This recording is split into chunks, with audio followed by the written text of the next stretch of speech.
아들이 결혼한 이후로 양가에 공평하게 하려고 우린 매년 추모일마다 제비 뽑기를 했어. 누구 무덤에 갈지 정하려고. 그런데 8년 내내 그는 항상 장모님 쪽 제비를 뽑았어. 난 혼자서 돌아가신 남편을 추모해야 했지. 올해 제비 2개를 우연히 발견했어. 그리고 두 쪽 모두 장모님이라고 써 있는 걸 알았어. 그의 마음이 장모님 쪽에만 있는 거라면.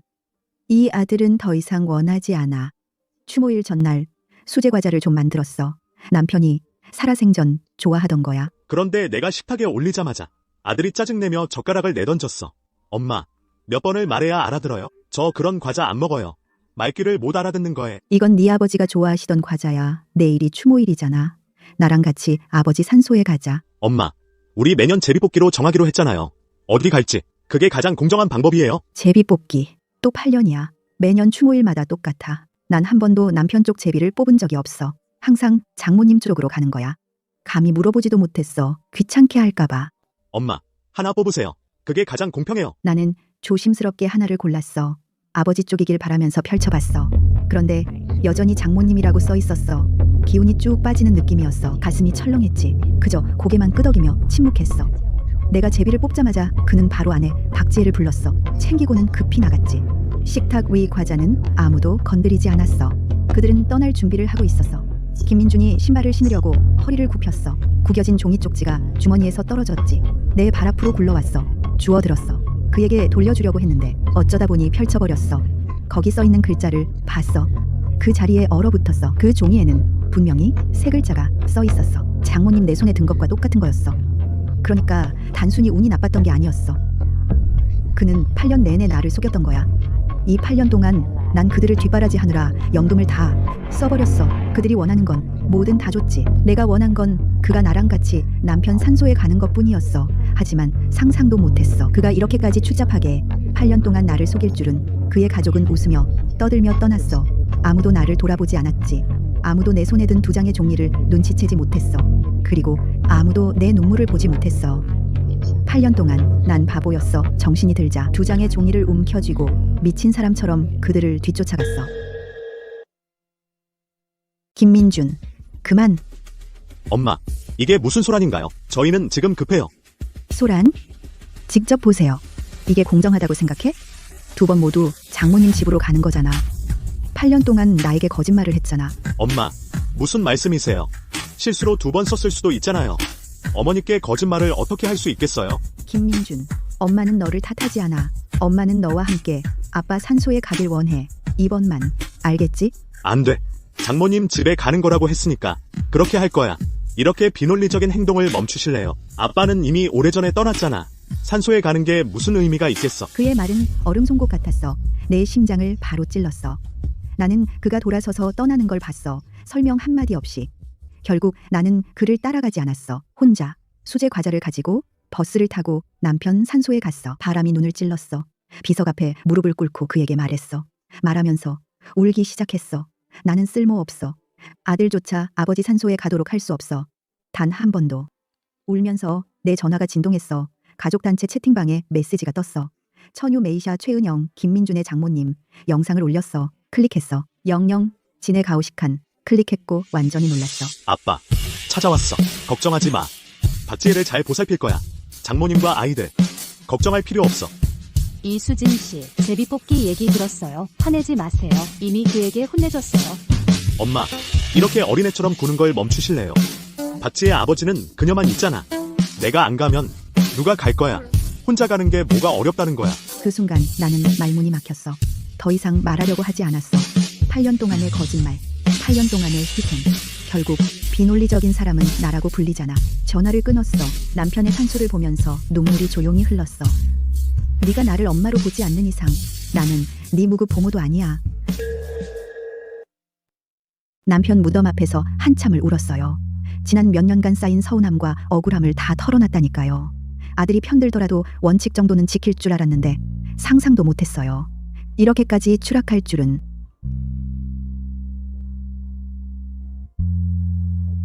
여러분, 다들 계세요. 장인어른 비석이 좀 낡았더라고요.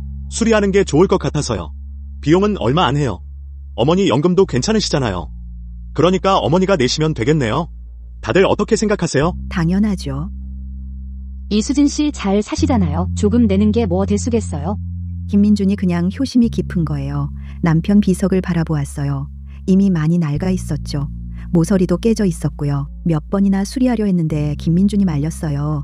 돈 낭비라고 하면서요. 하지만 꿈에도 생각 못했지. 한 번도 못 본 장인어른 일에 이렇게 신경 쓸 줄은. 비석 수리 비용까지 내게서 뜯어내려 하다니 나는 안 낼 거예요. 어머니, 왜 그렇게 인색하게 구세요? 장인어른 비석 수리하는데 얼마나 들겠어요? 어떻게 그렇게 쪼잔하게 구시나요? 제 체면이 뭐가 되겠어요? 그러자 그 친척들이 끼어들었어요. 누구는 내가 인색하다고 하고, 누구는 내가 말도 안 된다고 하고, 누구는 연금 받으면서 아들 돕지 않는다고 너무 이기적이라고 했죠. 화면에 뜬 그 말들을 보니 정말 눈앞이 캄캄했어요. 지금껏 내 모든 걸 다 줬는데, 연금 거의 다 그들한테 썼는데, 이제는 속이고 나만 탓할 뿐만 아니라 마지막 한 방울까지 쥐어짜려 하다니. 제 연금 카드에서 자동 이체되는 김민준 주택담보대출과 자동차 대출 납입을 취소해 주세요. 얼마 지나지 않아 은행에서 문자가 왔어요. 자동 이체가 성공적으로 해지되었다는 내용이었죠. 문자를 보며 남편의 묘비를 바라봤습니다. 수많은 기억들이 영화 장면처럼 눈앞을 스쳐 지나갔어요. 김민준이 어릴 때 입원했을 때 보름 넘게 병원에 있었죠. 저는 매일 그의 병상 곁을 지켰어요. 병원 일은 전혀 할 수가 없었습니다.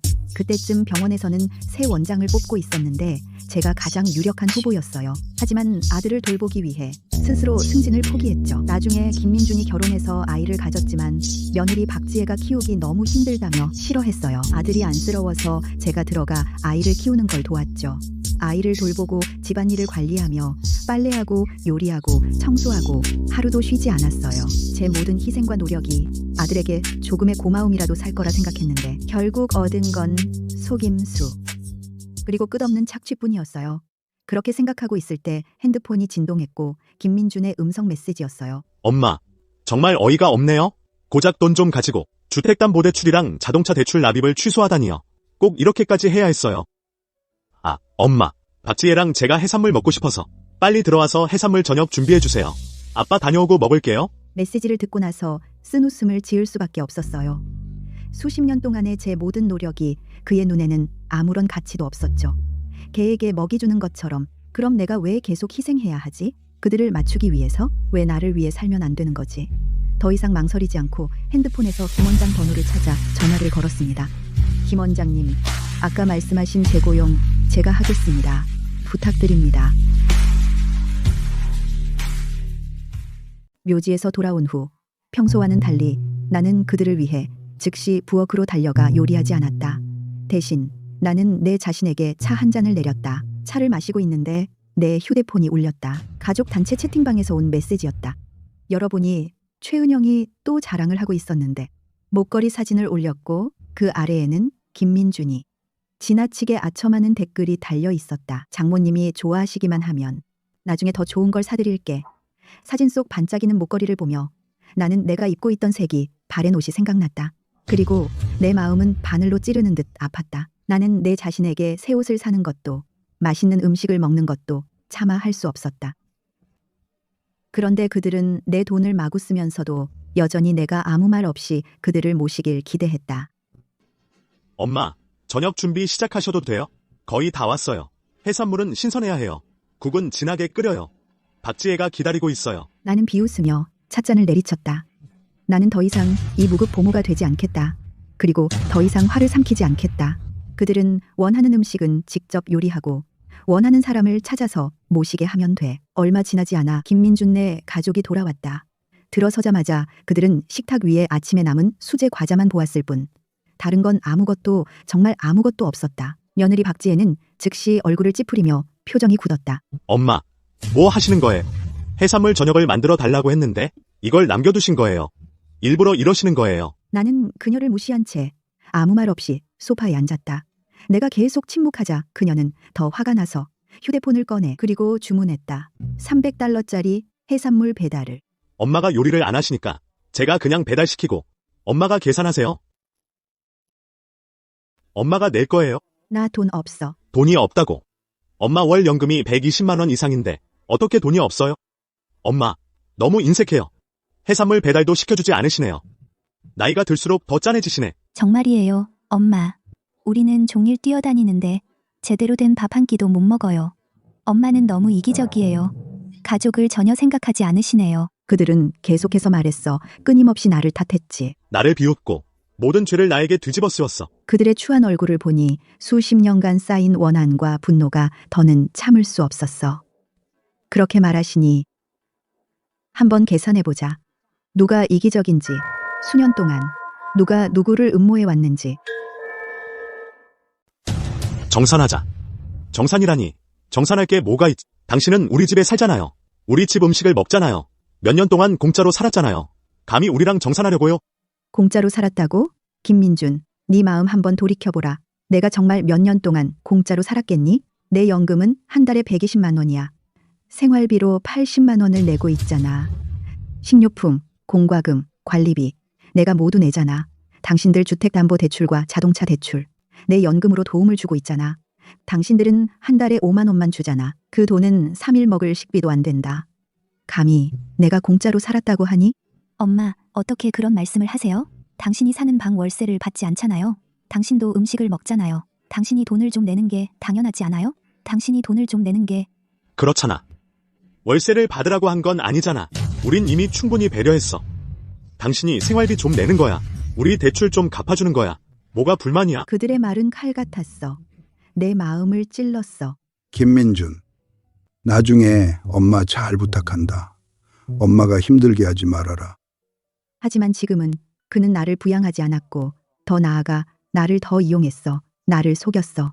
진심 어린 말 한마디도 없었어. 엄마, 경고하는데. 이렇게 계속 말썽 부리면 당신 노후를 부양하지 않겠다. 나이 들면 어떻게 될지 보라. 그 말을 듣고 사실 웃음이 나왔어. 내 노후를 부양해준다고? 내가 경제 지원을 끊겠다고 결정한 순간부터 그가 내 노후를 부양해주길 바라지 않았어. 그날 밤 싸움은 그렇게 끝났다. 그냥 각자 방으로 돌아가 잠을 청했다. 누구도 나를 신경 쓰지 않았다. 그리고 다시 한번 결산하자는 말도 없었다. 나는 소파에 앉아 밤새 생각했다. 결심했다. 이 집을 떠날 것이다. 내 마음을 찢어놓은 이곳을 수십 년을 바쳤지만 결국 아무것도 얻지 못한 곳을 떠날 것이다. 나는 조용히 내 방으로 들어갔다. 간단한 가방 하나를 챙겼다. 갈아입을 옷 몇 벌과 남편의 사진들만.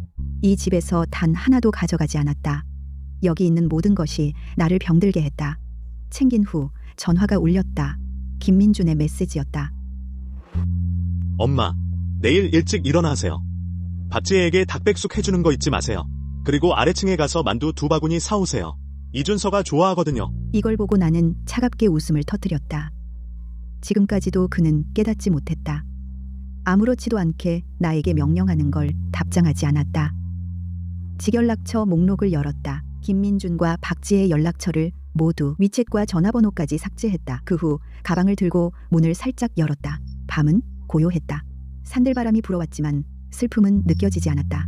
오히려 전에는 느끼지 못했던 안도감이 밀려왔다. 마지막으로 한 번 10년 넘게 살았던 이 집을 돌아보았다. 애착은 없었다. 돌아서서 밤속으로 한 걸음 한 걸음 걸어 들어갔다. 나는 고향으로 돌아갈 것이다. 남편과 나의 추억이 가득한 곳으로. 마침내 평안을 찾을 곳으로. 나만의 새로운 삶을 시작할 곳으로. 다음 날 아침 일찍 김민준의 가족이 일어났다. 나는 집에 없었다. 식탁 위에 아침도 없었다. 엄마는 어디에요? 왜 아침을 안 만들었죠? 그 나이에 이런 짓을 할 용기가 있네? 내가 처리해주겠어. 그들은 화가 나서 찾아봤다. 거실, 부엌, 발코니. 나는 어디에도 없었다.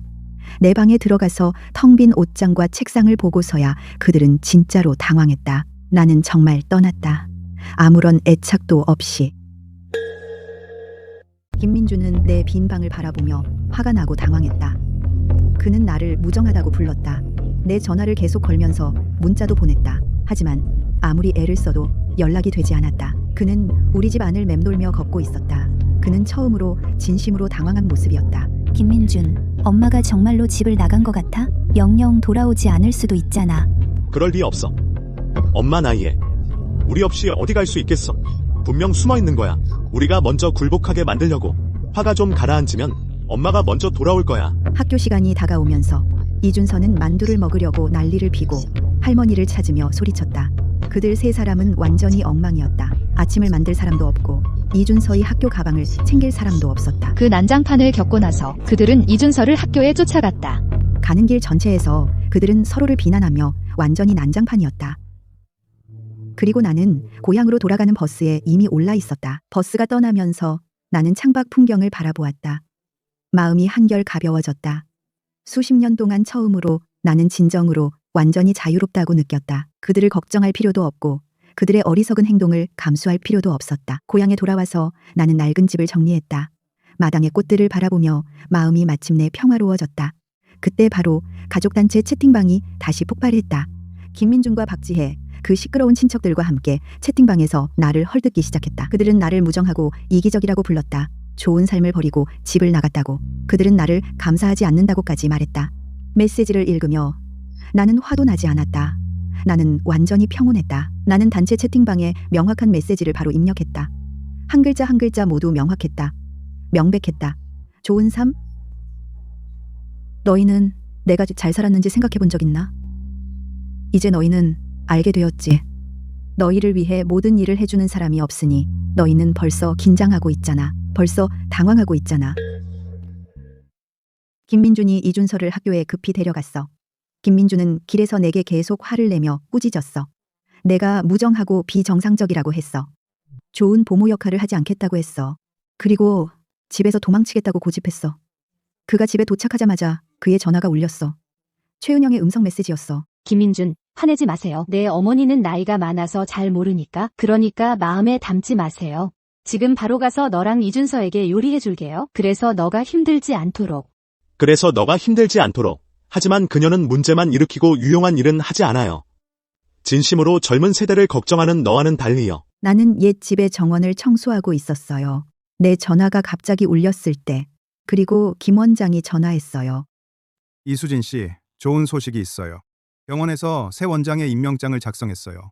그래서 오늘 오후 병원에 와서 서명해 주세요. 그리고 내일 정식으로 취임할 수 있어요. 그 말을 듣고 나는 너무 기뻐서 말을 할 수 없었어요. 그리고 눈물이 바로 흘러내렸어요. 수년 동안 나는 아들을 위해 승진을 포기했어요. 그리고 내 자신의 직업을 버렸어요. 하지만 지금 나는 마침내 원래의 열망으로 돌아갈 수 있어요. 그리고 다시 나 자신이 될 수 있어요. 그날 오후 나는 시간이 좀 남았다. 나는 부엌으로 들어가서 내가 좋아하는 매운 프라이드 치킨을 만들었다. 팬에 있는 빨간 고추를 보면서 익숙한 그 향기를 맡으니 갑자기 감정이 북받쳐 올랐다. 이렇게 오랫동안 김민준네 가족을 맞추느라 그들은 매운 음식을 안 먹으니까 나는 매운 프라이드 치킨을 다시는 만들지 않았다. 내가 좋아하는 음식조차 혼자만 즐겨야 했다. 항상 그들을 신경 쓰며 조심스럽게 이제야 나는 마음대로 할 수 있다. 내가 사랑하는 음식을 요리하는 거야.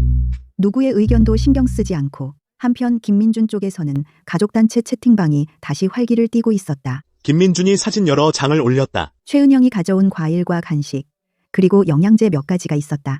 캡션에는 이렇게 써 있었다. 우리 장모님이 정말 나를 챙겨주신다. 우리 셋이 돌봐줄 사람이 없다는 걸 아시고 그래서 특별히 찾아오셔서 좋은 걸 많이 가져오셨다. 그 직후 김민준은 최은영에게 8만 원을 송금했다. 그는 단체 채팅방에 이렇게 올렸다. 이것이 바로 은혜를 갚는다는 거지. 내가 물을 줬어. 김민준은 모두에게 증명하려는 것 같았다. 나 없이도 그들의 삶이 더 나아질 거라고. 최은영도 아주 기뻐했다. 그녀는 소매를 걷어붙이고 부엌으로 들어가 요리 솜씨를 뽐내려 했다. 하지만 그녀는 요리를 전혀 할 줄 몰랐다. 주걱을 들고 있는 모습조차 어색해 보였다. 그녀는 실수로 기름을 너무 많이 부었다. 팬에서 곧바로 짙은 연기가 피어올랐고 그녀는 놀라서 비명을 질렀다. 그녀는 부엌을 완전히 엉망으로 만들었다. 음식은 타버렸다. 기름은 사방에 튀었다. 요리를 한참 안 해서 좀 서툴러졌어. 나 요리할 줄 알아. 빨리 요리하는 첫 포즈 취해. 내가 사진 찍을게. 우리 장모님이 얼마나 대단한지 모두에게 보여줘. 최은영이 허겁지겁 포즈를 취하는 동안 그녀는 바닥에 쏟아진 기름을 눈치채지 못했다. 그녀의 발이 미끄러지더니 크게 넘어져 바닥에 떨어졌다. 날카로운 비명을 지르며 최은영이 심하게 넘어졌다. 김민준과 박지혜가 병원으로 데려갔다.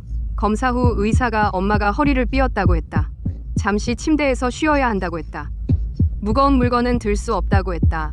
엄마는 돌봐줄 사람 없이 혼자 둘 수 없다고 했다. 간병인을 고용하는 건 어떨까? 그렇지 않으면 집에서 이준서도 돌봐야 한다고 했다.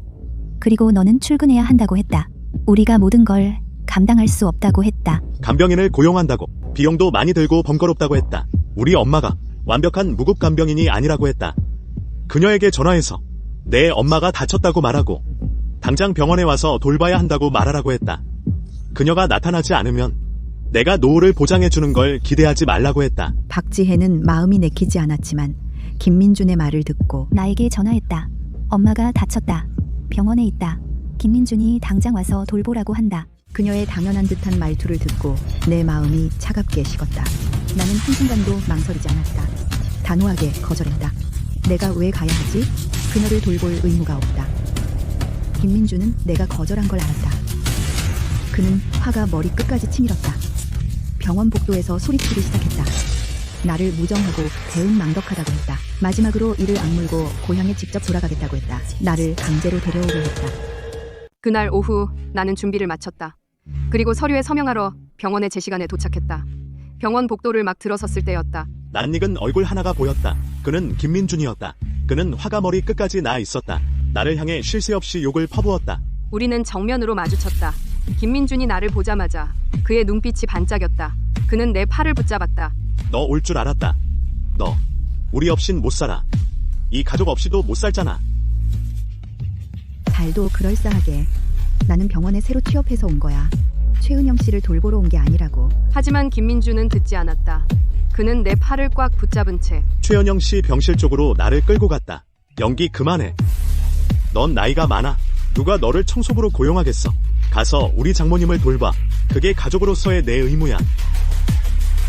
병상에 누워 여유만만한 최은영 씨의 얼굴을 보자 분노가 다시 끓어올랐다. 김민준이 나를 방으로 끌고 들어왔어. 얼굴에 바로 그 거만한 표정이 떠올랐지. 봤지? 내가 말했잖아. 우리 엄마는 호랑이 담배 먹던 시절이야. 엄마가 혼자서 너희 엄마를 돌보러 왔다고. 이제 엄마가 왔으니까 너희 엄마는 치료에만 집중할 수 있어. 이수진 씨, 화내지 마세요. 김민준이랑 박지혜, 그리고 제가 전에 잘못했어요. 그렇게 말대꾸를 했던 거, 저를 돌보기 싫으시면 괜찮아요. 그냥 간병인을 구하면 돼요. 말은 그렇게 했지만 눈빛은 딴판이었어. 내가 그들을 버리지 않을 거라고 확신하고 있었지. 헛소리 그만해. 난 너를 돌보러 온 게 아니야. 내 사위, 김민준이 날 여기로 끌고 들어왔어. 엄마, 어떻게 그런 식으로 말씀하세요? 우리 장모님이 친절하게 말씀하시는데 엄마가 그렇게 톡톡 쏘아붙이는 거예요? 게다가 엄마가 도망치지 않았더라면 우리 장모님이 다치셨을까요? 사과해요. 지금 당장. 안 그러면 못 나가. 난 잘못한 게 없어. 내가 왜 사과를 해야 하는데? 그 말과 함께 나는 돌아서서 나가려 했다. 하지만 김민준이 나를 붙잡고 말렸어. 엄마. 제가 해결책을 제시하는 거예요. 그냥 제 장모님만 잘 모시고 계시면 돼요. 장모님께서 나아지시면 제가 꼭 엄마 노후를 부양하겠다고 약속할게요. 약속은 꼭 지킬게요. 제가 장모님께 얼마나 잘하는지 보셨죠? 엄마도 제 말만 잘 들으시면 저도 엄마를 잘 모실 거예요. 그 말이 순간 옛날 기억을 떠올리게 했어요. 예전에 제가 요리하다 허리를 다쳤을 때 너무 아파서 허리도 못 펴고 일어나지도 못했죠. 그런데 그 사람은 몇 달러짜리 약도 사주지 않았어요. 과장한다고 호통을 치면서 빨리 저녁 준비하라고 재촉했죠.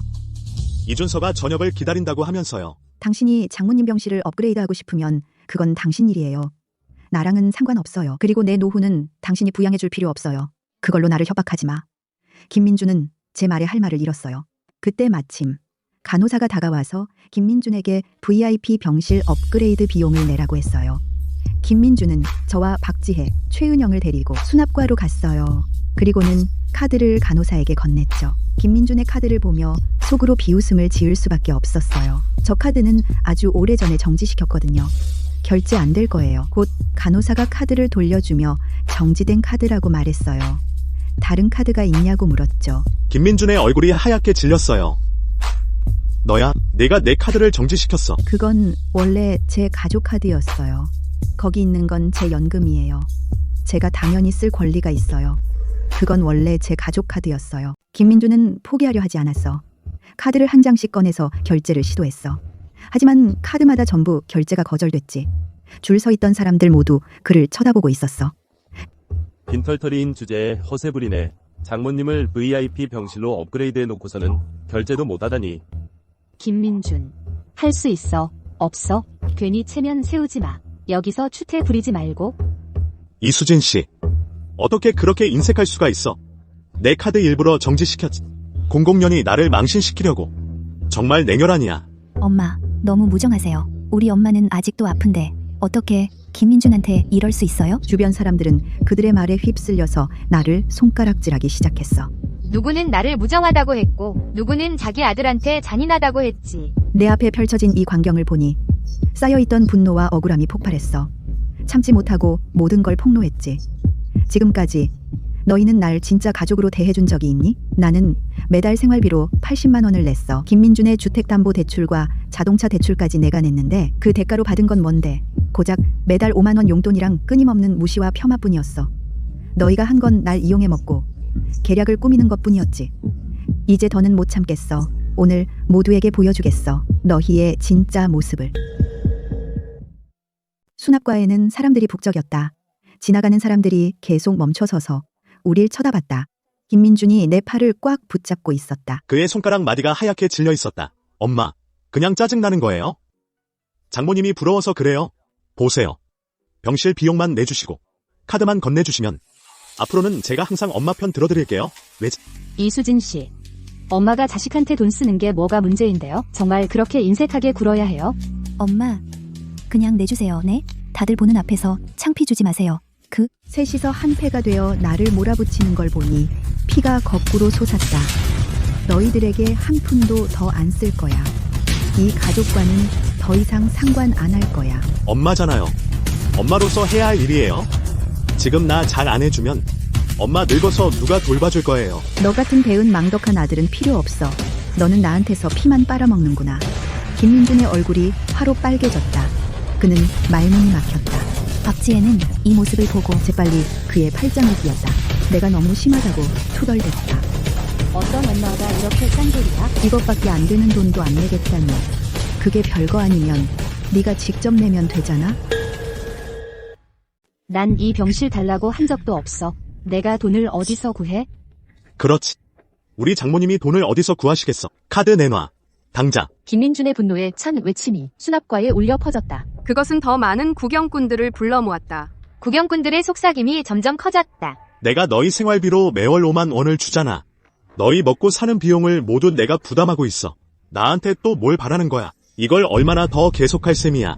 당신이 나한테 매월 5만 원을 주지만 나는 매월 너희들에게 200만 원을 퍼붓고 있다고. 개를 키우는 게 나을 거야. 굴욕과 분노에 휩싸인 김민준은 나를 가리키며 이기적이라고 했지만 오늘부터는 내 돈은 오로지 나만을 위한 거야. 그 말을 남기고 나는 돌아서서 떠났다. 뒤에서 들려오는 그의 협박은 무시했다. 최은영의 격한 비명이 공기를 가르며 터져나왔다. 어쩔 수 없이. 김민준은 신용카드를 꺼냈다. 그는 마지못해 최은영의 병원비를 냈다. 하지만 마음속으로 그는 여전히 확신했다. 내가 결국에는 그에게 돌아올 거라고. 나는 원장님의 사무실로 걸어 들어갔다. 원장님은 내가 고민에 빠진 것을 알아채셨다. 이수진 박사님, 아들 걱정은 이제 그만하세요. 당신은 그들을 위해 너무 많이 포기하셨습니다. 이제 자신을 위해 살아갈 때입니다. 이수진 박사님. 나는 잠시 침묵했다. 지난 몇 년간의 모든 서러움을 생각하며 내 눈빛은 결의에 차 단호해졌다. 나는 김 원장으로부터 임명장을 받았다. 나는 엄숙한 마음으로 서명했다. 오랫동안 잃었던 편안한 미소가 드디어 내 얼굴에 퍼졌다. 그 주 정말 자유롭고 편안했어요. 매일 병원에 갔어요. 새 직장에 익숙해졌어요. 퇴근 후엔 시골에 있는 옛집으로 돌아갔어요. 원하는 대로 요리했어요. 남편 사진에 말을 걸곤 했어요. 김민준과 그의 가족과 모든 연락을 끊었어요. 더 이상 그들의 기분을 맞춰주지 않았어요. 입을 다물지도 않았어요. 어느 날 박지혜가 이준서를 끌고 왔어요. 이준서는 눈물을 뚝뚝 흘리며 울고 있었죠. 그녀는 화가 나서 들어왔어요. 가방을 소파에 던졌어요. 소파에 앉아있는 김민준을 향해 돌아섰어요. 휴대폰을 보던 그에게 소리쳤어요. 김민준, 너희 엄마를 다시 불러서 이준서 학교 데려다 달라고 해야 해. 나는 매일매일 휴가 내고 있어. 상사는 이미 화가 났다고. 이렇게 계속되면 나 해고당할 거야. 뭐가 그렇게 급해? 엄마는 우리 없인 살 수 없어. 조만간 엄마가 꼬리 내리고 돌아올 거야. 김민준은 자신 있는 척하려 했지만 불안을 감출 수 없었어요. 그들의 논쟁은 점점 더 뜨거워졌어요. 이준서는 너무 무서워서 울음을 터뜨렸어요. 네 엄마가 빨리 돌아오지 않으면 주택담보대출과 자동차 대출 우리가 어떻게 갚을 거야? 그리고 너의 신용카드 초과 인출은 어떻게 갚을 거야? 어떻게? 하지만 김민주는 고집을 부렸어요. 그는 주장했어요. 걱정 마. 엄마가 밖에서 충분히 고생하면 우리에게 돌아가게 해달라고 빌 거야. 그때 그의 휴대폰이 울렸어요. 김민준의 얼굴이 흥분으로 빛났어요. 그는 엄마가 전화하는 거라고 생각했어요. 박, 우리 엄마가 전화하잖아. 딱 맞춰서. 김민준이 급히 전화를 집어들었다. 그러나 결제 알림이란 걸 알게 되자 얼굴에 떠오른 미소가 순간 사라졌다. 그는 작은 목소리로 중얼거렸다. 어떻게 이런 일이? 주택담보대출과 자동차 대출이 기한이 다 됐어. 지금 당장 돈을 마련하지 않으면 집을 빼앗길 거야. 차도 빼앗길 거야. 지금. 진정해. 내가 방법을 찾아볼게. 최악의 경우엔 엄마에게 달라고 할 거야. 그는 최은영의 반응을 살피려 돌아보았다. 엄마, 잠깐 생활비 좀 빌려주시면 안 될까요? 엄마가 돈을 주면 바로 갚을게요. 내 연금은 내 생활에 간신히 충분할 정도야. 남는 돈은 없어. 내가 노후를 즐기러 오라고 했던 건 당신이었어. 지금은 내가 돈을 대주길 바라는 거야? 거절당한 후 김민준은 이준서의 전화를 가져갈 수밖에 없었다. 그리고 나에게 협박성 음성 메시지를 보냈다. 엄마, 지금 당장 연금 카드를 넘겨. 주택담보대출과 자동차 대출에 필요해. 안 그러면 늙어서 혼자 살게 될 거야. 그때 병원 회의실에서는 내가 사례와 수술 계획을 발표하고 있었다. 김 원장과 의사들에게 주요 문제는 혈관 막힘입니다. 중재 치료로 시작하고 약물 치료를 진행할 것입니다. 위험도가 가장 낮고 회복 시간도 가장 빠릅니다. 계획이 매우 탄탄합니다. 실력이 여전하군요. 병원에서는 결정했습니다. 내일 원장 취임 기자회견을 열고 당신을 새 원장으로 정식 임명할 것입니다. 나는 순간 멈칫했다. 그러고는 미소 지었다. 그때 바로 내 전화가 진동했다. 김민준이 보낸 음성 메시지를 열었다. 내 얼굴이 굳었다. 나를 찾아오지 마. 내가 말했잖아. 한 푼도 안 줄 거야. 그 사람들에게 휘둘리지 마. 내 일만 집중해. 나는 고개를 끄덕이며 망설였다. 그리고 나는 손자 이준서의 위챗을 삭제했고 완전히 연락을 끊었다. 주 가족은 긴장 상태였다. 김민주는 나에게 연락할 수 없었다. 채권회사 통보서가 계속 왔다. 그는 당황했다. 박지혜는 그에게 집에 돌아가 용서를 빌도록 촉구했다. 하지만 김민주는 거절했고 너무 자존심이 강해서 그러지 못했다. 그는 회사에서 급여 가부를 신청했지만 상사에게 거절되었다. 새로운 병원 원장을 인터뷰하지 않으면 단독으로 이번 달 성과급도 받지 못할 거야. 김민주는 즉시 기세가 꺾였다. 그는 새로운 원장이 누구인지 전혀 알지 못했다. 박지혜가 제안했다. 그녀의 어머니가 병원에 연줄이 있다. 그녀에게 새로운 원장에 대해 알아보도록 부탁할 거야. 우리가 그 인터뷰를 성사시킬 수도 있을 거야. 김민준의 눈이 반짝였다. 그는 동의하며 고개를 끄덕였다. 하지만 속으로는 그는 나를 원망했고 이 상황에 빠지게 한 것 때문이었다. 다음 날 김민준과 박지혜는 최은영과 이준서를 데리고 원장 취임 기자회견에 갔다. 아서가 보았다. 실험복을 입은 여자가 직원들에 둘러싸여 있었다. 실례합니다. 새로운 원장이 누구인지 알고 있나요? 인터뷰를 하고 싶습니다. 그 여자는 천천히 돌아보았다. 그들 세 명은 그 자리에 얼어붙었다. 그 당당한 결연한 여자는 나였다. 김민주는 그곳에 서서 입을 벌리고 말없이 있었다. 그는 전혀 예상하지 못했다. 그가 무급 보모로 여겼던 어머니가 실제로 시병원의 새로운 원장이었다. 그는 상상도 못했어요. 무급보모로 부려먹던 엄마가 새 병원장이 될 줄은요. 기자회견장은 사람들로 가득 찼습니다. 스태프들이 준비를 하고 있었고 참석자들은 작은 그룹으로 나눠 수다를 떨고 있었죠. 김민준과 박지혜는 최은영과 이준서를 데리고 한참 동안 멍하니 서 있었습니다. 그들의 시선은 제게 꽂혀 있었죠. 바로 여기. 실험복을 입고 있는 제게요. 실력이 없으면 그런 일을 맡지 마세요. 청소부라도 제복은 맞춰 입어야죠. 그는 일부러 목소리를 높였습니다. 주변 손님들의 시선을 끌기 위해서요. 최은영이 지팡이를 짚고 다가왔습니다. 이수진 씨, 제가 말하는데요. 지금 당장 우리랑 집에 돌아가세요. 엄마, 고집 부리지 마세요. 그냥 우리랑 돌아가요. 준서가 엄마를 기다린다고요. 우리 주택담보대출을 갚아달라고요. 아이 돌보는 게 진짜 엄마 일이에요. 너랑 돌아가지 않을 거야. 돈 한 푼도 더 주지 않을 거고 너희 문제는 내 상관이 아니야. 그 말을 남기고 나는 돌아섰습니다.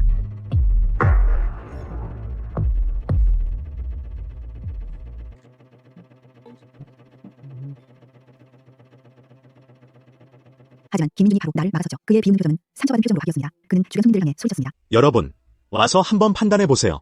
이분이 저희 엄마입니다. 저희 아이가 살든 죽든 전혀 신경도 안 써요. 그건 참을 수 있었어요. 하지만 돈을 챙겨서 저희를 버리고 달아났고 저희를 빚더미에 빠뜨렸어요. 이젠 저희를 아예 모른 척까지 해요. 여러분, 세상에 이런 엄마가 어디 있습니까? 손님들이 몰려들기 시작했습니다. 가리키며 끊임없이 수군거리면서요. 수군거림은 끊이지 않았습니다. 김민주는 더 많은 사람들이 모여드는 걸 봤어요. 재빨리 박지혜와 최은영을 한쪽으로 끌어냈어요. 그들에게 속삭였죠. 엄마의 가장 큰 약점은 자존심이에요.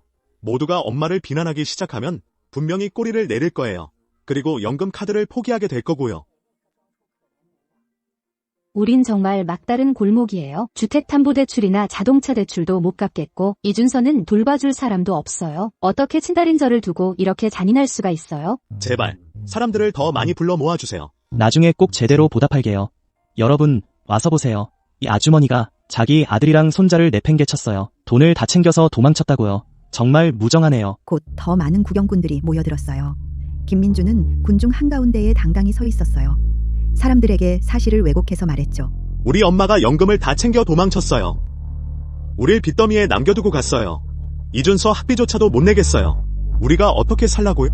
박지혜는 가까이 서서 눈물을 닦고 있었어요. 김민준의 말에 맞장구를 쳤죠. 김민주는 주변의 군중을 바라보았다. 그는 속으로 흐뭇해하고 있었다. 그는 내가 굴복할 것이라고 확신했다. 구경꾼들은 그의 거짓말에 속아 넘어갔다. 그들은 모두 나를 무정하고 이기적이라고 불렀다. 어떤 사람들은 심지어 핸드폰을 꺼내 녹화하기까지 했다. 그들의 거짓말에 귀 기울이지 마세요. 그 돈은 내 연금이야. 내가 돈을 훔쳐 달아난 게 아니야. 그들은 내 돈을 꾸준히 빨아먹고 있었어. 나는 착취당하는데 지쳤어. 내가 말을 끝내기도 전에 진 기자가 끼어들었다. 사모님, 그 돈이 자신의 것이라고 주장하시는 겁니까? 증거라도 있으십니까? 신용카드 명세서를 가져오지 않았어. 그때는 반박할 수 없었어. 엄마, 계속 싸우지 마세요. 연금 카드 내놓으시면 그만두겠습니다. 아니면 엄마 평생 평판이 망가질 거예요. 넌 돈 때문에 나에 대해 거짓말을 하고 있어. 너는 우리 모자 사이도 전혀 신경 쓰지 않아. 넌 내 아들이 될 자격이 없어. 김민주는 굴욕감과 분노에 휩싸였다. 그는 군중을 향해 소리쳤다. 보세요. 엄마는 아직도 인정하지 않고 있어요. 그 희극은 완전히 격화되었다. 기자회견은 순식간에 완전한 혼란에 빠졌다. 이 어처구니 없는 상황은 점점 더 심해지고 있어. 최은영은 이 모습을 보고 재빨리 이준서를 앞으로 끌어당겼어. 중재하는 척했어. 다들 그만 싸워요. 우리 다 가족이잖아요. 차분히 얘기해봐요. 다들 보세요. 우리 엄마는 자기 손자도 신경 안 써요. 아이가 이렇게 울고 있는데도 전혀 신경 안 쓴다고요. 이게 아동학대가 아니면 뭐예요? 매수된 기자도 상황을 더 악화시키려고 기회를 잡았어. 할머니로서 아들이나 손자도 신경 안 쓴다고요. 자기 즐거움만 챙긴다고요. 그건 너무한 거 아니에요. 엄마는 항상 나한테 엄했어. 가족 간의 정 따윈 신경도 안 썼지. 우릴 현금 인출기처럼 대했어. 이제는 완전히 손을 떼려고 해. 대체 무슨 엄마가 그런 짓을 해? 정말 지나치시네요. 사실을 왜곡하고 계시잖아요. 생각하면 할수록 화가 나요. 갑자기 생각났어. 내가 폰에 저장해뒀던 김민준이 나를 협박한 음성 녹음이. 저는 바로 핸드폰을 꺼냈어요. 재생 버튼을 눌렀어. 김민준의 목소리가 내 폰에서 울려 퍼졌어.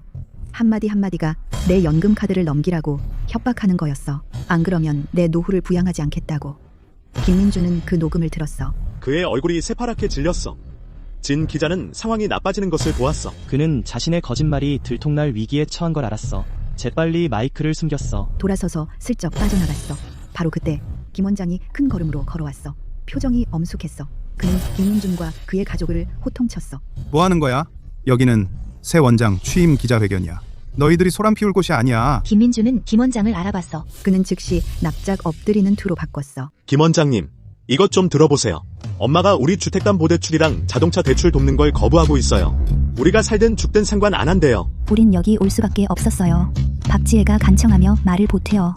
그녀는 김 원장님이 저를 설득해 주길 바랐어. 오랫동안 들었어. 너희 가족이 이수진 박사님을 착취해왔다고. 네. 그분의 연금은 너희가 빚 갚고 낭비하는데 다 써버렸지. 그분은 자신의 돈을 통제할 권리가 있어. 너희를 계속 부양할 의무는 없어. 감사하는 법을 배워야 해. 더 이상 나대지 마. 김 원장이 말을 마치자 군중이 순간적으로 난리를 피다. 그가 거짓말을 합니다. 그 말에 귀 기울이지 마세요. 우리 엄마와 김 원장이 불륜 관계입니다. 그래서 그가 그녀를 뒷받침하는 것입니다. 그녀는 그냥 늙은 여자입니다. 그녀가 어떻게 원장이 될 수 있겠습니까? 최은영과 박지혜가 덧붙여 말했습니다. 그와 함께 나를 비방했습니다. 나는 더 이상 견딜 수 없었습니다. 나는 앞으로 나아가 김민준을 때렸습니다. 나는 단호하게 말했습니다. 나는 당신에게 내 삶 전체를 주었습니다. 그리고 내가 돌려받은 것은 당신의 끊임없는 비방과 계략입니다. 당신은 정말로 무례합니다. 김 원장은 격분했습니다. 그의 얼굴은 분노로 창백했습니다. 그는 마이크를 들었습니다. 그리고 모두에게 엄숙하게 발표했습니다. 나는 공식적으로 발표합니다. 이수진이 우리 시 병원의 새로운 원장입니다. 이것은 임명장입니다. 모두가 살펴볼 수 있습니다. 그리고 김민준, 박지혜와 최은영이 임명장을 응시했습니다. 완전히 멍해졌습니다. 말없이 그곳에 서 있었습니다. 그들 주변의 비난이 더 커졌습니다. 그리고 그들은 모두의 비웃음의 대상이 되었습니다. 말도 안 돼. 정말 원장님이세요? 게다가 상여금으로 3억 원이나 받으셨다고요? 이수진 박사님은 전국적으로 유명한 신경과 의사셨습니다. 당시 박사님이 개발하신 신경치료 계획은 아직도 전국 병원에서 시행되고 있어요.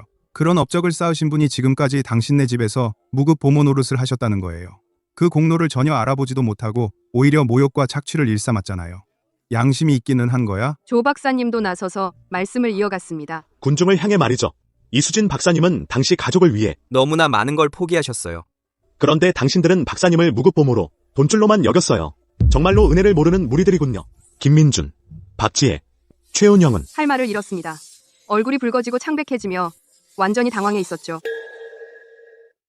저는 엄마 생활비로 한 달에 5만 원밖에 안 드려요. 무정한 쪽은 엄마예요. 우릴 도와주려고 손가락 하나 까딱 안 하잖아요. 5만 원? 매달 200만 원씩 널 도와주는 건 나야. 주택담보대출이랑 자동차 대출 갚으라고. 내가 지금까지 너한테 쏟아부은 돈이 얼마나 되는지 감이라도 있어? 군중은 충격에 휩싸였습니다. 모두 김민준과 그의 가족을 뻔뻔하다고 욕하기 시작했죠. 배은망덕하다고요. 나는 마음을 굳게 먹었어. 나는 근처 경비원에게 소리쳤어. 쫓아내. 여기서 더 이상 소란 피우지 못하게 해. 김민준은 경비원들에게 붙잡혔어. 절박한 순간 갑자기 경비원들을 뿌리치고 이준서에게 달려가 껴안았어. 그리고 우리 쪽으로 걸어왔죠. 엄마. 이준서는 아직 어리잖아. 엄마 손자예요. 이준서 생각해서라도 못해주시겠어요. 제발 도와주세요. 이준서의 작은 얼굴을 보니 정말 감동했어요. 박지혜와 최은영이 나에게 간청했어요. 내가 그들에게 또 한 번 기회를 주길 바랐어요. 이수진 박사님, 아이를 위해서 제발 그들에게 또 한 번 기회를 주세요. 새롭게 시작할 수 있도록. 나는 깊은 숨을 들이마셨어요. 이준서의 머리를 만지려고 손을 뻗었어요. 그들을 용서할 준비가 되어 있었어요. 하지만 바로 그때 이준서가 갑자기 환호했어요. 대박. 할머니가 더 이상 화내지 않아. 이제 우리는 다시 요리해주고 빚을 갚아줄 사람이 생겼어. 그리고 무급 보모가 될 거야. 무슨 소리야? 엄마, 그는 그냥 아이야. 그는 그냥 중얼거리는 거야. 제발 마음에 담아두지 마세요. 내 손은 바로 그 자리에 얼어붙었어요. 내 마음속의 모든 부드러움이 순수한 실망으로 변했어요. 저들을 내쫓아요. 다시는 병원 근처에도 오지 못하게 해요. 나에게도요. 보안팀이 즉시 나섰습니다. 아직도 애원하는 김민준과 그의 가족들을 완전히 쫓아냈죠. 보안팀이 그들을 장소 밖으로 끌고 나갔습니다. 김민준은 가식적인 태도를 버렸습니다. 진짜 본색을 드러냈죠. 나가는 길까지 계속 위협적인 말을 내뱉었습니다. 이겨낸 것 같지 마요. 이수진 씨. 당신 돈은 결국 내 것이 될 거예요. 언젠가 이걸 후회할 거예요. 나는 깊게 숨을 들이마셨습니다. 내 안의 폭풍을 가라앉혔죠. 그리고 박 변호사님에게 다시 전화를 걸었습니다. 박 변호사님, 관계단절 합의서를 최대한 빠르게 작성해 주세요. 그리고 지난 몇 년간 김민준과 그의 가족에게 주었던 모든 것을 되찾도록 도와주세요. 내 것이었던 모든 것을 돌려받겠습니다. 전화를 끊고 나서 옷매무새를 정리하고 단상으로 올라갔습니다. 손님들과 동료들을 향해 엄숙한 맹세를 했습니다. 이제부터는 병원 일에 전념할 거예요. 남은 생을 더 많은 사람들을 살리는데, 그리고 모두의 믿음에 부응하는데 쓰겠습니다. 말을 마치는 순간 방 안은 우레같은 박수 소리로 가득 찼습니다. 김민준이 나를 괴롭히려던 계획이 온라인에서 폭발했어요. 그의 회사가 이 사실을 알게 되자 그를 즉시 해고했어요. 회사는 또한 공개 성명을 발표해서 그의 수치스러운 행동을 비난했어요. 박지혜도 이 일에 휘말려서 직장에서 정직 처분을 받았어요. 그녀의 미래가 불확실해졌어요. 최은영은 이 일에 대해 너무 창피해서 집에 숨어 있었어요. 나가기가 두려워서. 가족의 빚은 계속 늘어만 갔어요. 김민준과 박지혜는 서로를 비난하기 시작했고 끊임없이 싸우면서 모든 책임을 상대방에게 떠넘겼어요. 싸움 중에 최은영이 갑자기 제안했어요. 그들이 이수진과 이도윤의 옛집을 팔아서 먼저 빚을 갚을 수 있다고. 그 말에 김민준의 눈이 반짝반짝 빛났어요. 그는 옛집의 등기부등본을 꺼내서 자기 이름이 위에 있는 걸 확인했어요. 그는 즉시 집을 팔기로 결정했어요. 박지혜는 전화를 꺼내서 부동산 중개인에게 전화하려 했어요. 그들은 집을 당장 처분하려고 혈안이 되어 있었어요. 법률 사무소에 갔어요. 그리고 모든 송금 기록을 넘겼죠. 지난 10년 동안 김민준과 그의 가족에게 했던, 그리고 모든 은행 명세서도요. 박 변호사님께 모든 걸 합산해 보니 총액이 2억 원이었어요. 바로 그때 제 휴대폰이 울렸어요. 이웃으로부터 온 메시지였죠. 김민준이 팔 계획이라고 하더군요. 제가 남편 이도윤과 함께 살던 옛집을. 저는 그 메시지를 보며 얼굴에 아무런 감정도 드러내지 않았어요. 그가 이런 짓을 할 거란 걸 알고 있었죠. 이수진 씨, 그 옛집은 이미 김민준 명의로 넘어갔습니다. 일반적인 법적 절차로는 되찾기가 매우 어려울 겁니다. 이건 5년 전에 작성한 부동산 증여 계약서예요. 여기에 명확히 적혀 있어요. 김민준이 부양 의무를 다하지 않으면 증여는 무효가 되고 재산 소유권은 제게 돌아온다고요. 계약서를 읽어본 박 변호사님은 고개를 끄덕이셨어요. 완벽합니다. 이걸로 우리가 유리한 위치에 섰어요. 지금 바로 자산 보전 신청을 하겠습니다. 김민준의 모든 은행 계좌를 동결해서 그가 옛집을 팔지 못하게 막을 거예요. 그리고 제가 도와드리겠습니다. 그가 낭비한 모든 자산을 되찾는 일을요. 김민준과 박지혜는 부동산 중개업소에 있다. 그들은 마침내 구매자와 거래를 협상한다. 그들은 오래된 집을 1억 2천만 원에 팔기로 합의한다. 서류의 서명이 끝나자 구매자가 휴대폰을 꺼내 스캔하고 결제한다. 하지만 화면에는 계속 거래 실패가 뜬다. 김민준은 당황한다. 그는 자신의 휴대폰을 확인한다. 그의 계좌도 동결된 상태다. 그는 즉시 은행 고객센터에 전화를 건다. 상담원이 그에게 알려준다. 귀하의 계좌는 부동산 빚 문제로 동결되었습니다. 이수진 씨가 동결을 요청하셨습니다. 일시적으로 사용이 불가능합니다. 김민준과 박지혜는 순간 분노가 치민다. 둘 다 확신한다. 내가 일부러 방해하고 있다고. 그들의 퇴로를 차단하고 있다고. 김민준은 이를 악물며 말한다. 가자. 이수진에게 따지러 가자. 그녀가 우리를 평안히 살게 두지 않는다면 그녀도 평안할 수 없을 거야.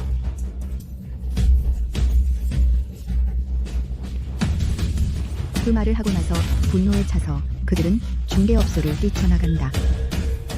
김민준과 박지혜가 내 옛집으로 쳐들어왔어. 미친 사람처럼 문을 두드리면서. 그리고 내내 나한테 소리를 질렀지. 이수진 씨, 문 열어요. 안에 있는 거 다 알아요. 그만 꾀령 부리고 나와요. 어떻게 감히 우리 집을 막아 내 계좌까지 동결하다니. 이수진 씨, 나는 차분하게 문을 열었어. 그들의 분노에 찬 얼굴을 보며 냉랭하고 평온한 목소리로 말했지. 이 집은 항상 내 집이었어. 팔지 말지는 내가 결정하는 거야. 그리고 나는 내 재산을 보호할 권리가 있어. 김민준은 바로 등기부 등본을 꺼냈어. 그는 화가 나서 소리쳤지. 똑똑히 봐. 여기 내 이름이 적혀 있어. 이 집은 내 거야. 이 집을 내가 팔게 하든지 아니면 1억 5천만 원을 내놓든지 해. 안 그러면 이 일 안 끝나. 나는 차갑게 웃었어. 내 눈빛은 얼음처럼 차가웠지. 네가 나한테 2억 원을 빚졌는데 어떻게 감히 나한테 버릇없이 굴어? 분명히 말해두지. 김민준. 난 단지 집을 되찾는 게 아니야. 법적 조치를 통해 너에게 책임을 물을 거야. 네가 진 빚은 한 푼도 빠짐없이 갚게 될 거야. 제 말에 김민준은 할 말을 잃었어요. 그러더니 화가 나서 굴욕감을 느꼈죠. 저를 가리키며 소리쳤어요. 거짓말이에요. 분명히 매달 5만 원씩 드렸잖아요. 생활비로요. 저는 부양 의무를 다했어요. 박지혜가 끼어들었어요. 맞아요. 엄마로서 아들한테 돈 쓰는 건 당연한 거잖아요. 대체 왜 우리가 갚아야 해요? 정말 말도 안 돼요. 저는 그들을 노려봤어요. 부양 의무를 다했는지는 법원이 결정할 일이에요. 당신들이 정할 일이 아니에요. 그리고 법적 조치를 취해서 제 것을 되찾을 거예요. 김민준은 받아들이지 않았어요. 경찰 불러요. 경찰이 해결하게 내버려둬요. 전 단 1초도 믿지 않아요. 경찰이 그녀 편을 들 거라고요. 박지혜는 바로 핸드폰을 꺼냈어요. 경찰에 신고했죠. 경찰이 와서 진상을 밝혀주길 기다리면서요. 경찰이 금방 도착했어요. 김민준은 물에 빠진 사람이 지푸라기라도 잡는 심정이었어요. 그는 급히 뛰어가 계약서를 건넸어요. 그는 다급하게 말했죠. 김민준은 경찰관님, 보세요. 이 집은 제 명의인데요. 그런데 저희 어머니 이수진 씨가 계약서를 쥐고 있다가 돌려주지 않으려고 해요. 심지어 제 통장까지 동결했어요. 차분하게 저는 그 부동산 증여 계약서를 꺼내 경찰에게 건넸어요. 경찰관님, 이것은 계약서예요. 5년 전에 김민준과 제가 체결한 거죠. 여기에 명확히 적혀 있어요. 만약 그가 부양 의무를 다하지 않으면 증여는 취소된다고요. 그리고 재산 소유권은 제게 돌아온답니다. 경찰이 우리 이야기를 듣고 나서 계약서를 받아 자세히 살펴봤어요. 잠시 후 한 경찰관이 엄하게 말했어요. 이 계약서는 법적으로 유효합니다. 법적 효력이 있어요. 계약 조건에 따르면 김민준 씨는 부양 의무를 이행하지 않았습니다. 증여 조건이 충족되지 않아서요. 이 집의 소유권은 분명히 이수진 씨에게 있습니다. 불법 점유나 발취 같은 일은 일어나지 않았습니다. 김민준과 박지혜는 멍해졌어요. 그들의 얼굴에는 믿을 수 없다는 표정이 가득했죠. 박지혜가 정신을 차리고 바로 태도를 바꿨어요. 그녀는 바로 저를 향해 돌아서서 이렇게 말했어요. 집이 당신 거라 해도 우린 여기 오래 살았잖아요. 그동안 임료를 내야 할 거 아니에요? 안 그러면 우리 안 나갈 거예요. 저는 냉랭하게 받아쳤어요. 매달 제가 당신들 주택담보대출을 대신 갚아줬는데 지금 와서 제게 임료를 달라고요? 꿈 깨세요. 김민준은 정신을 차리고 자신을 변호하며 시선을 피한다. 전혀 몰랐어요. 계약서에 그런 조항이 있는지. 그때는 그냥 무심코 서명했을 뿐이에요. 그건 효력이 없어요. 경찰관의 표정이 엄숙해지며 진지하게 말한다. 당신은 자발적으로 그 계약에 서명했습니다. 서명한 순간 효력이 발생합니다. 무심코 서명한 것이라고 해서 효력이 없는 것은 아닙니다. 이 계약은 법적으로 유효합니다. 당신은 이행해야 합니다. 바로 그때 박 변호사가 현장에 도착하여 한 무더기의 서류를 들고 USB 드라이브와 경찰관에게 말을 건다. 경찰관님, 저는 이수진 씨의 변호사입니다. 여기 김민준 씨 가족이 이수진 씨를 착취한 모든 증거가 있습니다.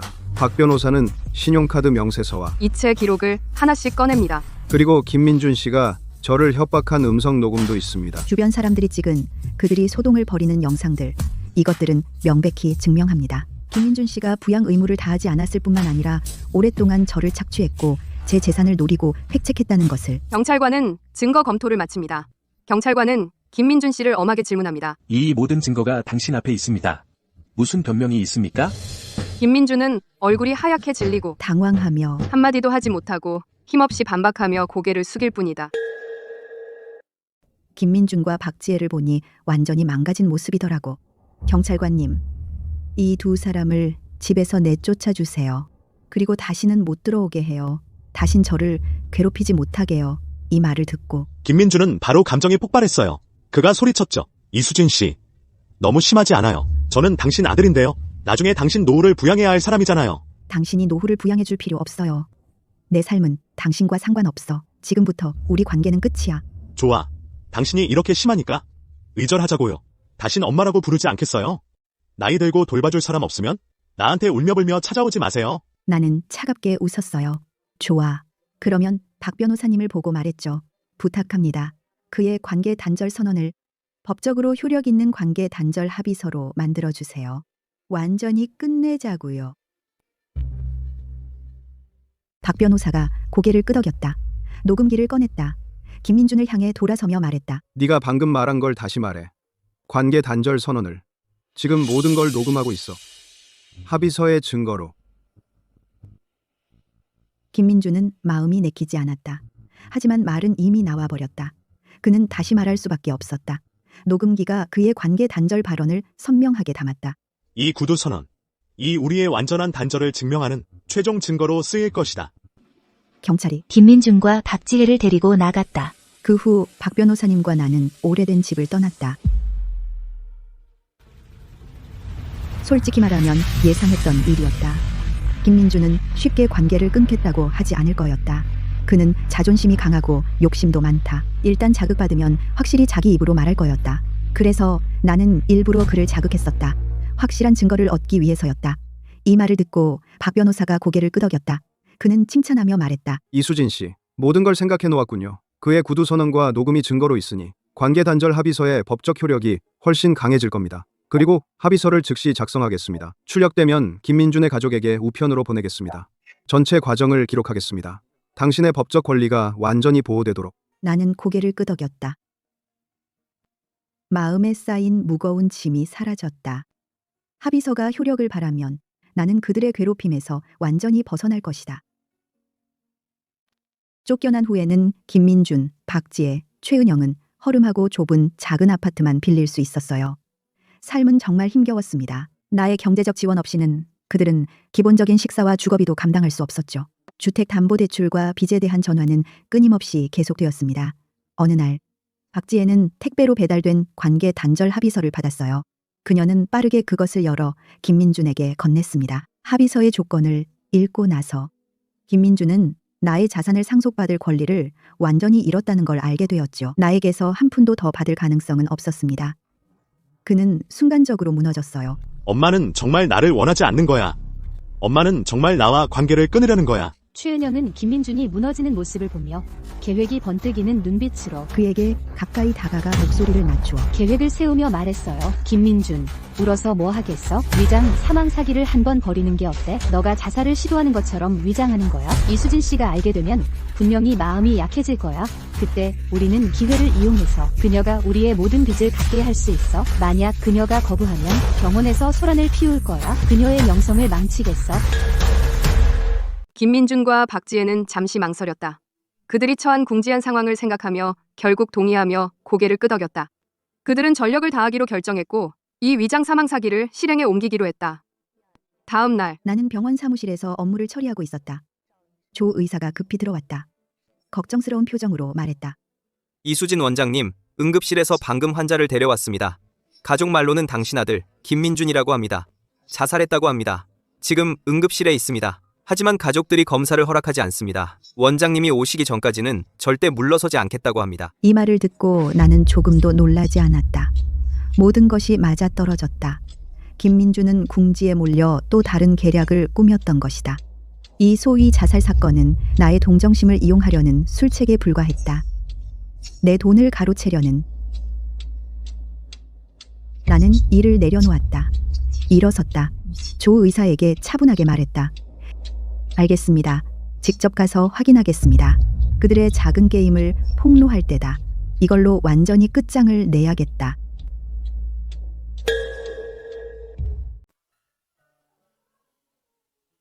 응급실로 들어갔어.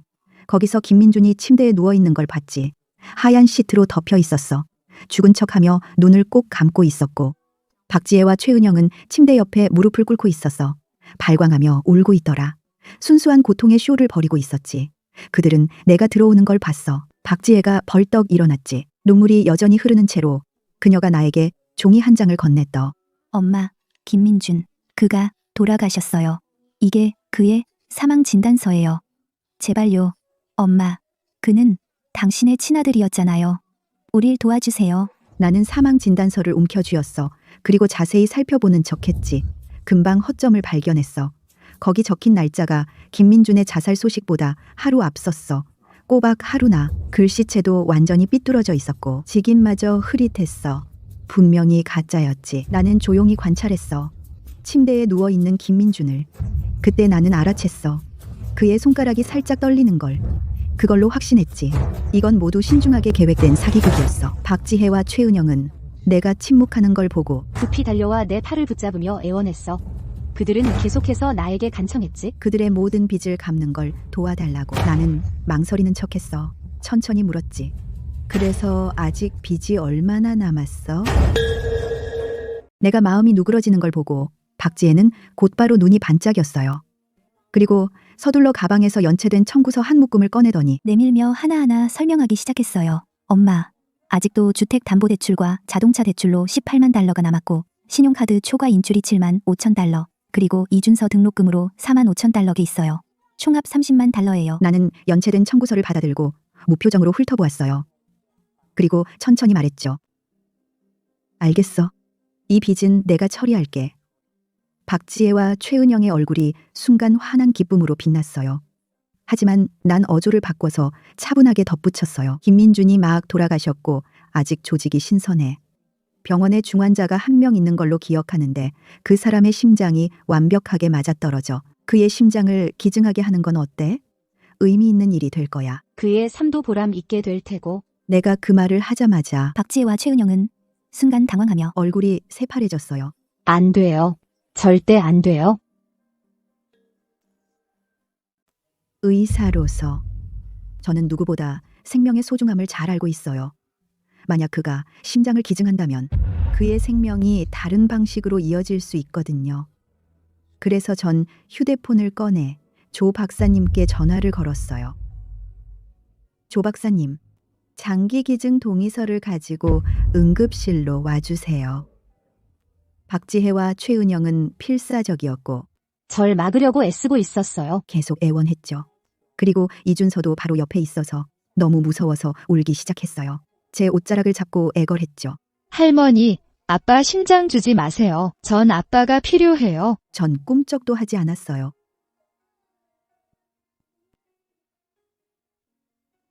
조 박사님이 동의서를 가져온 후 저는 서명했어요. 한치의 망설임도 없이 조 박사님께 말했죠. 환자를 수술실로 데려가라고 즉시 기증수술 준비를 하세요.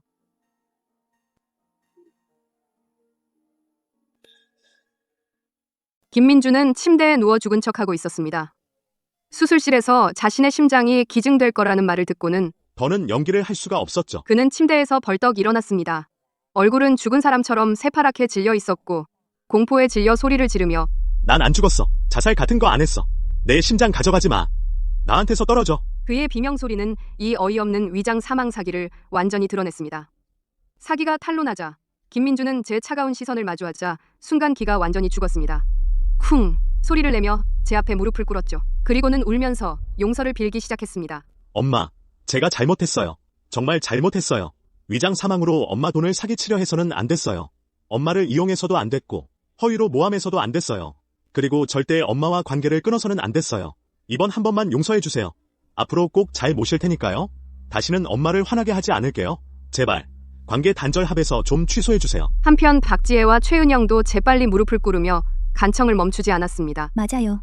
엄마, 제발 이준서 생각해서라도 한 번만 더 용서해 주세요. 저희 다시 새 사람이 될게요. 다시는 엄마를 괴롭히지 않을게요. 난 그들의 위선적인 얼굴들을 바라봤다. 너희가 나를 꾸준히 꾀하며 나를 해치기 시작한 그 순간부터 우리 사이에 남은 정 따위는 없었다. 후회해봤자 소용없어. 난 절대 용서하지 않을 거야.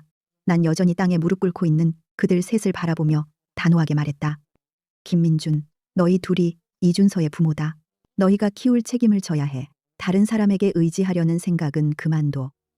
내 명예 아래 있는 모든 재산은 내가 죽고 나면 전부 자선단체에 기부될 거야. 너희한테는 한 푼도 가지지 못할 거다. 관계 단절 합의서는 지금부터 정식으로 발효된다. 너희가 빚진 2억 원은 모든 법적 수단을 동원해 추징할 거야. 지금부터 우린 서로 아무 관계도 아니야. 다시는 내 앞에 얼굴 보이지 마. 나를 더 이상 괴롭히려 들지도 마. 그 말을 남기고 난 뒤돌아섰다. 조금도 후회하지 않은 채 내 뒤에서 김민준의 가슴을 찢는 듯한 흐느낌 소리가 들려왔지만 난 돌아보지 않았다. 김민주는 땅에 주저앉아 멀어져가는 내 모습을 바라보며 목 놓아 울었다. 하지만 그는 더 이상 나를 붙잡을 권리가 없었다. 내가 떠난 후 병실 안의 분위기는 순식간에 얼어붙었다. 김민준, 박지혜, 최은영 바닥에서 일어나더니 서로를 비난하고 욕하기 시작했다. 박지혜는 김민준을 때리고 발로 차기 시작했다. 그녀는 눈물을 흘리며 외쳤다. 다 네 탓이야. 네가 끝없이 탐욕스러웠던 탓에 우린 이런 꼴을 당하지 않았을 거야. 엄마도 우리를 완전히 끊어버리지 않았겠지. 최은영도 끼어들었다. 그래, 다 내가 제대로 처신할 줄 몰라서 그래. 엄마가 준 기회를 소중히 여길 줄도 몰랐잖아. 그게 우리를 어디까지 몰고 왔는지 봐. 우린 모든 걸 잃었어. 비난에 상처받은 김민주는 화를 내며 말했다. 그가 반박했다. 다 내 탓이라고. 내가 꾸민 그 바보 같은 위장 사장 사기 덕분에 우리가 들통났겠어. 이를 이 지경까지 만든 건 너야. 엄마와 내가 완전히 끊어지게 만든 것도. 싸움은 더욱 격해졌다. 박지혜는 희망이 보이지 않는 김민준을 바라보며 절망의 가슴이 내려앉았다. 그녀는 최은영과 이준서를 붙잡고 김민준에게 분노 어린 시선을 날린 채 돌아서서 걸어나갔다. 그녀는 한 번도 뒤돌아보지 않았다. 텅 빈 병실 안에는 김민준만이 남겨졌다. 그는 바닥에 주저앉았다. 그제야 그는 깨달았다. 하지만 그때쯤이면 그는 모든 것을 잃은 뒤였다. 끝없는 후회만이 그에게 남겨졌다. 1년 후 원장으로 완전히 적응했습니다. 능력 있는 병원 원장이 되었습니다. 매일 최전선에서 환자를 직접 진료하고 진료를 주도하며 환자가 회복하면 집으로 돌려보내기도 합니다. 이제 나의 날들은 충만하고 자유롭습니다. 그리고 그 오래 잃어버린 미소? 그것은 마침내 돌아왔습니다. 그런데 어느 날 업무 후 병원을 떠나던 중 멀지 않은 곳에서 김민준과 그의 가족이 전단지를 나누어 주는 것을 발견했습니다. 그들은 낡은 옷을 입고 있었고 완전히 비참하게 보였습니다. 그가 나를 보았고 즉시 하던 일을 멈추고 급히 달려왔습니다. 그는 편지를 꽉 붙잡고 있었습니다. 그는 엄마, 이것은 올해 모은 300만 원입니다. 지금은 부분 상환입니다. 열심히 일할 거예요. 약속합니다. 가능한 한 빨리 전액을 갚겠습니다. 내가 틀렸습니다. 이제 그걸 알게 되었습니다. 나는 그것을 받았고 말 한마디 없이 그리고 나서 돌아서 걸어갔습니다. 걸어가는 동안 그의 모든 약속들을 생각했고 그의 냉담함, 그의 탐욕, 그리고 상처, 반복해서 그 모든 기억들이 다시 밀려왔습니다. 분노도 없고 동정도 없습니다. 그저 안도감. 그는 그저 그곳에 서 있었고 내가 떠나는 것을 지켜보고 머리를 낮게 숙이고 눈은 후회로 가득했지만 그 어떤 것도 너무 늦었습니다. 수년간 지속된 이 혼란은 마침내 끝났습니다. 우리 둘은 모두 우리의 선택에 대한 대가를 치렀습니다. 끝.